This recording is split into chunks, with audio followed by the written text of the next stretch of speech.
Utang mo na daw, pwede? Ha? Wag, papagalitan ako. Papagalitan ako. Papalit daw. Wala na akong pera.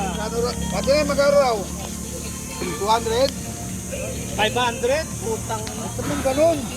Wala eh. Sasabit mo na sa pintuan yun eh. Hindi, pabenta Tama lang. talaga, Rick, ano? Pabenta lang sa atin yan ni Kuya Ronald. Sa pintuan na lang para bang magpapas na ginalagay ni Santa Claus yung ano. Bibili nang hindi kailangan. Kung dumiretso na ako, di sana wala na akong gasto. Para pinasan. Isipin mo, 300 plus 100, 400 Plus 5, 9. 900. Sombrero pa. Papalit mo naman. Sombrero pa. Sombrero pa na 200. 1,000. 1,100. Kaya ako sa'yo, kay bugbataan dito. Gastos ko siya doon, pakapi pa.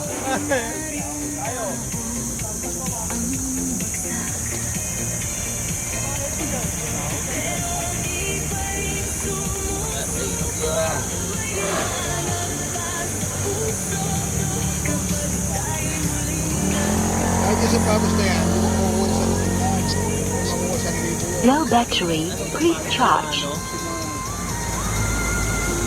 Laki. Laki no?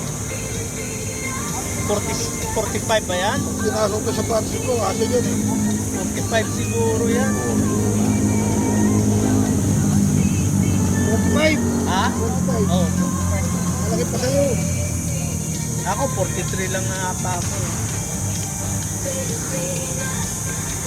Mga adapter to dito, ano? Ganyan. Oo. Sa Korean pagkain pump. Oo, pag ano. Testing lang natin. Yan. Pero kahit walang goma, pwede naman, di ba? Yung goma na yan. Isa may isa wala eh. Kailan yung may goma. Kahit walang goma, kung may goma, pares lang. Naglilit po yan pag wala yung guma niyan. Okay. Hindi yan kakapit pag wala yung guma. Ito, walang goma, oh. Sisingaw. Sisingaw po yan pag wala yung guma. Low battery, please charge. Hindi ko naman kailangan din. Ato, hindi mo rin kailangan yan. Pag naka-American bike ka, hindi ka Nakawalain yan eh. Ako nakailang bilis. Para sa inyo, Eric. Tama nga na, dapat na pangin.